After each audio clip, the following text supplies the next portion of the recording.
Assalamualaikum warahmatullahi wabarakatuh. Selamat pagi anak-anakku. Selamat datang di MPLS SMA Negeri 1 Bobotsari. Pertama-tama, marilah kita panjatkan puji syukur atas kehadirat Allah Subhanahu wa Ta'ala yang mana telah banyak melimpahkan karunia, rahmat dan inayahnya, sehingga pada hari ini MPLS bisa berjalan walaupun pada masa pandemi COVID-19. Salawat beserta salam kita panjatkan kepada Nabi besar kita, Nabi Muhammad Sallallahu Alaihi Wasallam, yang mana yang telah membawa kita dari alam kegelapan menuju ke alam yang terang benderang. Baik, sebelum kita lanjutkan ke materi, ada baiknya kita kenalan dulu ya. Nama saya Bu Mardiana, saya mengampu bimbingan dan konseling. Baiklah, untuk mengingat waktu dan menyingkat waktu, kita akan langsung ke materi. Saya akan membawakan materi budi pekerti. Tujuan dari materi ini adalah untuk membentuk karakter siswa agar memiliki akhlak yang lebih baik. Apa itu budi pekerti? Budi pekerti itu merupakan suatu perilaku seseorang yang berkaitan dengan sopan dan santun. Budi pekerti juga sering kita kenal dengan sebutan etika atau akhlak. Lalu ruang lingkup budi pekerti itu ada 3, yaitu ruang lingkup budi pekerti yang berhubungan dengan Tuhan. Lalu yang kedua, ruang lingkup budi pekerti yang berhubungan dengan sesama. Yang ketiga adalah ruang lingkup budi pekerti yang berhubungan dengan lingkungan atau alam.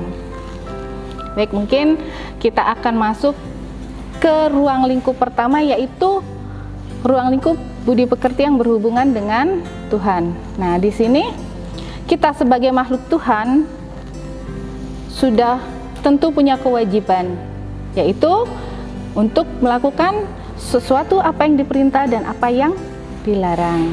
Nah, wujudnya apa? Wujudnya adalah beribadah yang mengarah pada sifat ketakwaan. Contohnya, melakukan ibadah yang sesuai dengan perintah agama. Misalkan untuk agama Islam sendiri, ada kewajiban untuk melakukan sholat 5 waktu. Nah, silakan kalian nanti lakukan itu dengan tepat waktu atau juga dengan berpuasa. Oke. Dan dengan ketakwaan tersebut diharapkan bisa untuk meningkatkan akhlak kita yang lebih baik lagi. Selanjutnya, yang kedua yaitu ruang lingkup budi pekerti yang berhubungan dengan sesama. Nah, di sini ada beberapa bagian.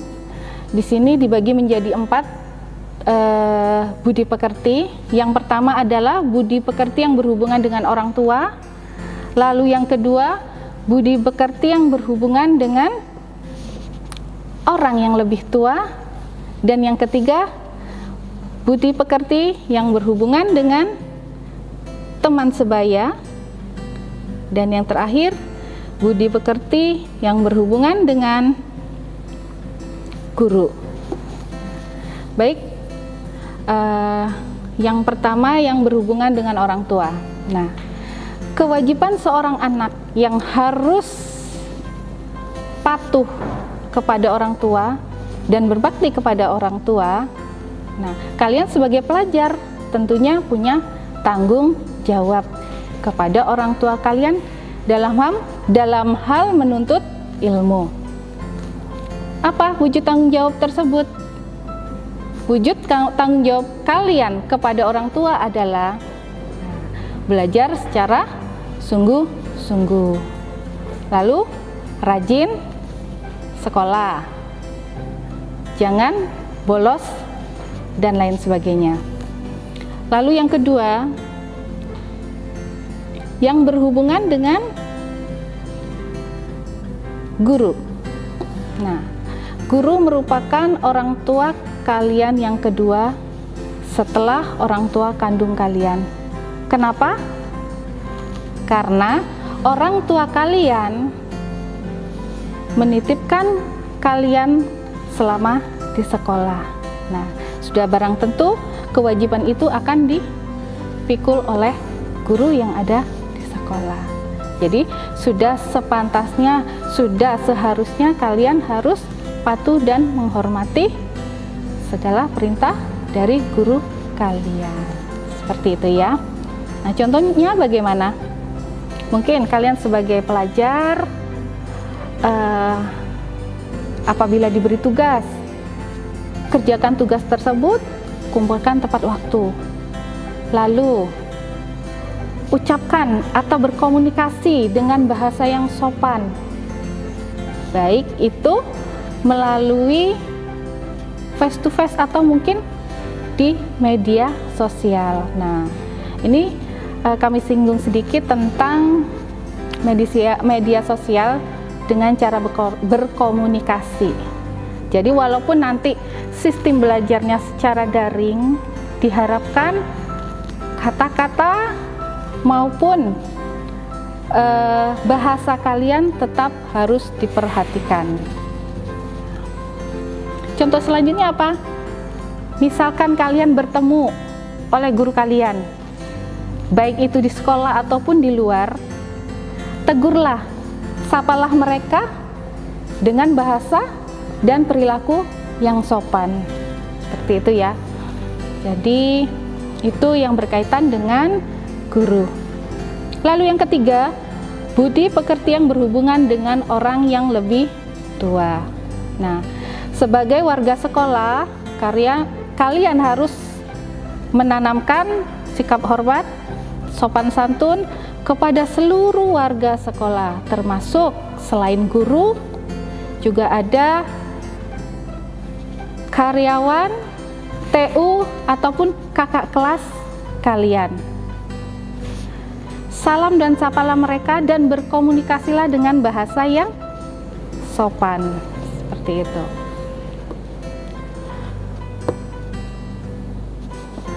Lalu yang keempat adalah budi pekerti yang berhubungan dengan teman sebaya. Nah, untuk teman sebaya, biasanya teman sebaya ini merupakan teman yang seumuran dengan kalian. Dalam pergaulan sehari-hari tentunya kita juga tetap memperhatikan etika-etika yang baik. Biasanya dalam bergaul dan dengan teman sebaya, ini banyak sekali konflik yang muncul. Nah, apabila kalian bisa berkomunikasi dengan baik dan dengan perilaku yang baik, maka akan menghindari atau meminimalis konflik dengan teman sebaya. Caranya bagaimana? Mungkin kalian menghormati teman kalian. Lalu yang biasa sering terjadi mungkin menyapa teman kalian dengan bahasa yang kurang sopan atau memanggil teman kalian dengan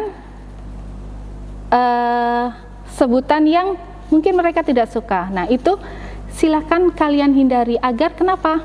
Supaya komunikasi kalian, hubungan kalian bisa berjalan mulus. Oke, yang terakhir tentang ruang lingkup budi pekerti yang berhubungan dengan alam sekitar.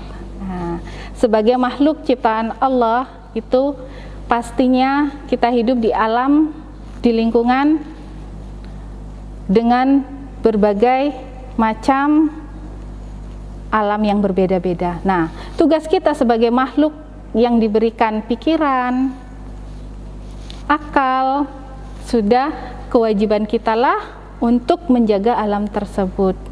Nah, sebagai pelajar bagaimana caranya? Ya, janganlah merusak lingkungan alam. Lalu, hal sepele mungkin dengan misalkan membuang sampah pada tempat yang sudah disiapkan. Nah, itu terkait dengan budi pekerti yang mungkin bisa kalian terapkan dalam kehidupan sehari-hari sehingga memiliki akhlak yang baik. Jadi kesimpulannya adalah ketika kalian sudah mempelajari budi pekerti, maka sebagai seorang peserta didik sudah seharusnya tanamkan budi pekerti itu pada pribadi kalian masing-masing. Sehingga apa? Sehingga bisa bermanfaat pada diri kalian sendiri, lingkungan, dan masyarakat. Mungkin itu saja yang bisa Ibu sampaikan. Semoga ini bermanfaat. Ibu akhiri, wassalamualaikum warahmatullahi wabarakatuh.